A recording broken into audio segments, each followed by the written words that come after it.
para ulama menyampaikan, tidak beres dan tidak berkualitasnya kehidupan manusia itu simpel dan sederhana. Karena tidak beres bagaimana kualitas dia bersama dengan orang tuanya.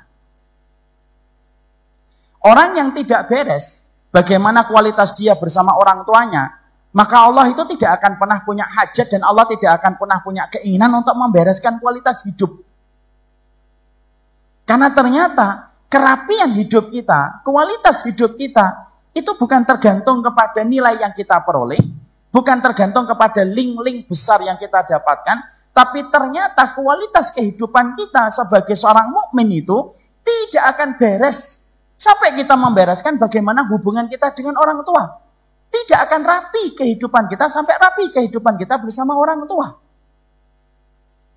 Karena sesungguhnya ternyata kita menjumpai berbaktinya manusia kepada orang tuanya itu tergantung bagaimana syukur kita kepada Allah.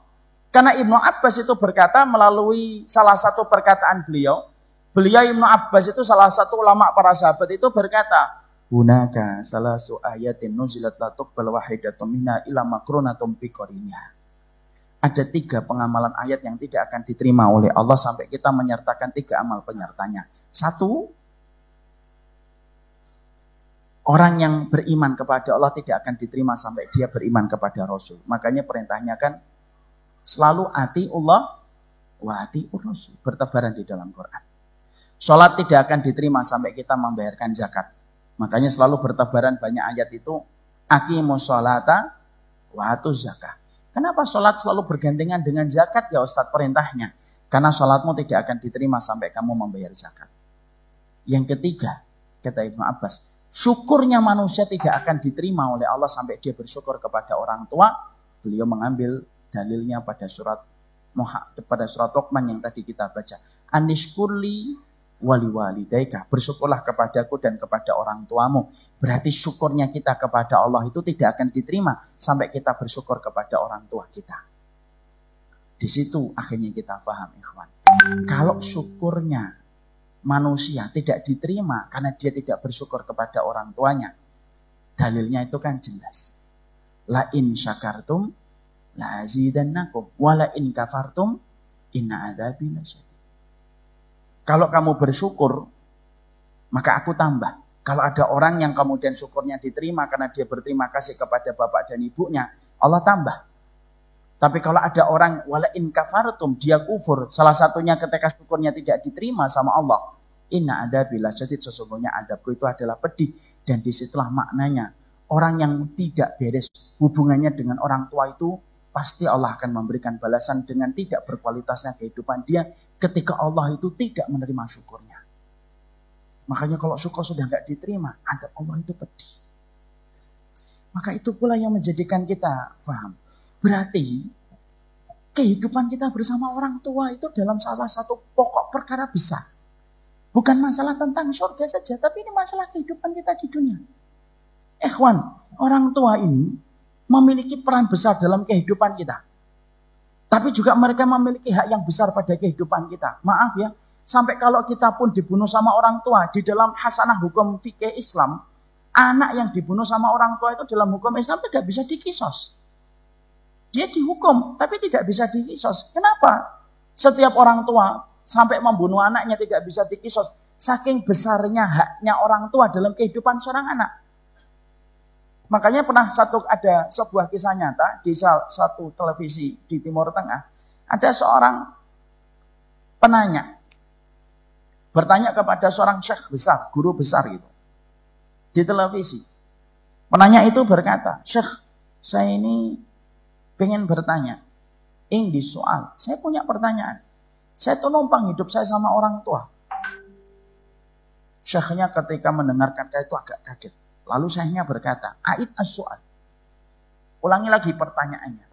"Syekh, saya ini punya orang tua yang numpang sama saya." Syekhnya berkata, "A'id as-su'al." Ulangi lagi pertanyaannya.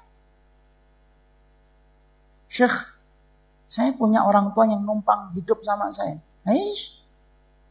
A'id as-su'al. Ulangi lagi pertanyaannya. Sampai akhirnya penanya ini kemudian agak gemes, kesel.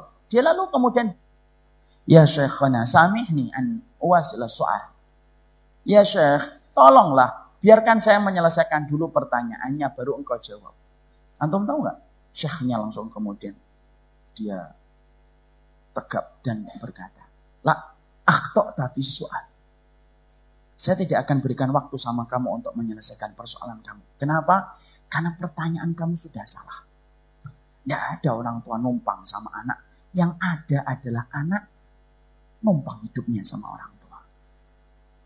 Di situ kita akhirnya mendapati, itulah persoalan pada kehidupan kita. Bahwasanya ternyata kedudukan orang tua setelah Allah dan Rasulnya tidak ada yang paling besar dalam kehidupan kita kecuali orang tua kita, ikhwan. Makanya sampai Rasulullah mengatakan, anta wa maluka li abika, kamu dan hartamu itu milik ibu dan bapakmu. Jadi kalau antum punya uang rekening 2 miliar, kok tiba-tiba ibu antum mengatakan 2 miliar itu transfer ke rekening saya nak dalam waktu 2 hari. Antum tidak melaksanakan itu, maka antum dalam kondisi mendapatkan dosa. Walaupun kita tahu orang tua itu kadang-kadang tidak tega meminta kepada anaknya karena rahmat yang Allah berikan kepada orang tua kita. Tapi itu menjelaskan kepada kita betapa besarnya haknya seorang orang tua dalam kehidupan seorang anak. Makanya dalam kehidupan ini sampai-sampai kalau kita melakukan apapun kok disertai dengan durhakanya kita kepada orang tua, itu tidak bisa amalan besar itu menyelamatkan kita selama itu disertai dengan durhakanya anak kepada orang tua. Makanya sampai Ibnu Abbas radhiyallahu anhu berkata kembali, di depan surga, di atas neraka itu ada sebuah tempat yang disebut dengan tempat A'raf. Tempat itu ditempatin siapa? Tempat itu ditempatin para mujahid yang dulu berperang ketika di dunia, darahnya bersimbah di dalam tubuhnya ketika menegakkan kalimat Allah. Tapi kemudian ketika terbunuh dia mati syahid. Tapi sebelum dia mati syahid, dia durhaka kepada orang tuanya. Dia tidak bisa dimasukkan ke neraka, karena neraka itu tidak bisa membakar darah yang pernah menetes untuk berjuang menegakkan kalimat Allah. Tapi juga tidak bisa masuk ke surga. Kenapa tidak bisa masuk ke surga? Karena pintu surga yang jumlahnya 8 tidak pernah mampu dilewati sama orang yang durhaka kepada orang tua. Dia teronggok-onggok di A'raf itu sampai nanti keputusan Allah dan menunggu apa yang diberikan Rasulullah kepada mereka. Apa yang kita ambil kesimpulannya? Kalau orang jihad yang merupakan puncak amalan Islam saja, ketika seseorang itu bersimbah darah dan sampai terbunuh di dalam peperangan mati syahid, itu pun tidak bisa menyelamatkan dia menuju kepada surga. Disebabkan dia durhaka kepada orang tua. Nah sekarang kita bayangkan, kalau kita belum pernah berjihad, lalu kita durhaka kepada orang tua, ya terus bagaimana kedudukan kita di dalam pintu surga kita? Makanya betul kata Rasulullah, kata Nabi Muhammad SAW, kebaikan yang Allah balas segera. Sampai Allah balas 2 kali ketika di dunia dibalas dan di akhiratnya dibalas. Itu tidak ada kecuali kebaikan kita sama orang tua. Maaf ikhwan, kalau antum sholat, bisa jadi pahala sholat antum Allah berikan bukan di dunia, tapi Allah berikan di surga. Kalau antum sedekah, maaf ya, tidak setiap sedekah itu dibayar cash oleh Allah di dunia. Banyak orang yang sedekah itu dijadikan oleh Allah kehidupannya tetap biasa. Tapi Allah itu membayarnya nanti di surga. Kayak Khadijah, banyak sedekah, tapi Allah tidak membalas di dunia. Kayak Abu Bakar, banyak sedekah sampai hartanya habis, tapi Allah tidak membalas di dunia.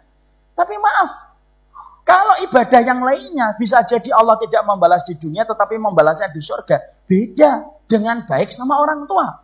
Rasulullah sampai mengatakan, tidaklah kebaikan Allah segerakan balasannya, kecuali kebaikan kita kepada orang tua. Allah balas di dunia, Allah balas lagi nanti di surga. Saking begitu cintanya Allah kepada orang yang membalas setiap pengorbanan yang diberikan orang tuanya.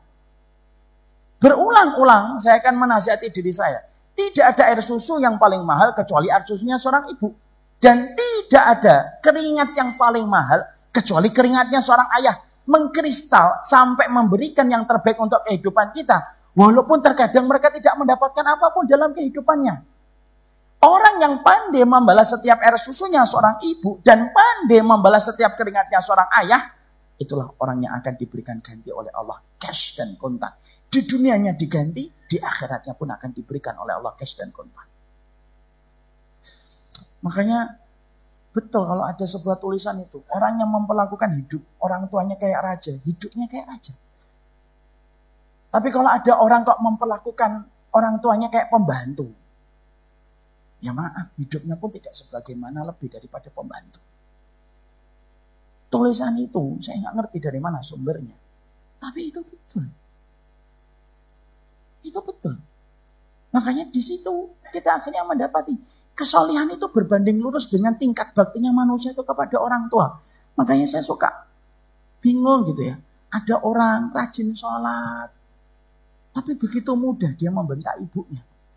Ada orang rajin taklim, tapi dia begitu mudah untuk mengangkat suara di depan ayahnya. Gara-gara ayahnya tidak sama dengan apa yang dia dapatkan di majelis ilmu. Padahal maaf ikhwan, ribuan kita sholat sunnah, itu mungkin belum sebanding dengan apa yang pernah kita lakukan ketika kita menyakiti hati orang tua. Makanya kalau ada orang yang mengatakan, kenapa kamu sekarang hijrah? Karena bersyukur sama Allah. Tapi ketika kita hijrah, untuk manifestasi syukur kita kepada Allah, tapi sembari kita hijrah, kemudian tidak memperbaiki kualitas kita bersama orang tua kita, wallahi, menetesnya air mata seorang ibu, menetesnya air mata seorang ayah, gara-gara memikirkan ulah kita yang tidak memperbaiki kualitas dia dengan orang tuanya, pintu langit tertutup dan tidak menerima syukurnya manusia sampai dia bersyukur kepada orang tuanya. Makanya akhirnya, disinilah kita akhirnya mendapati, kalau ada orang kok tidak sukses, itu pasti ada hubungannya dengan orang tua dia yang tidak beres. Karena yang menjadikan kualitas kehidupan kita itu sama orang tua.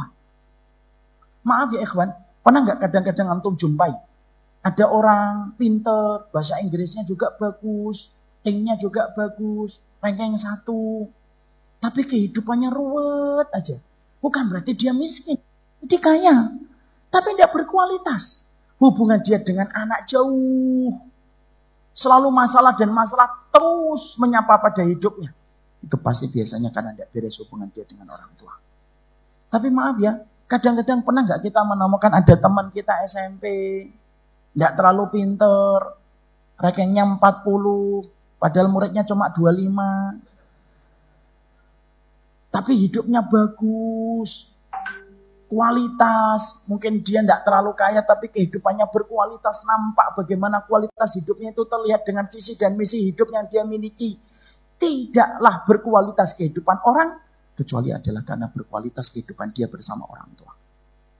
Maaf ya, kita ini sama orang tua, impact-nya itu sampai anak kita pun akan dicetak oleh Allah sebagaimana perlakuan kita kepada orang tua.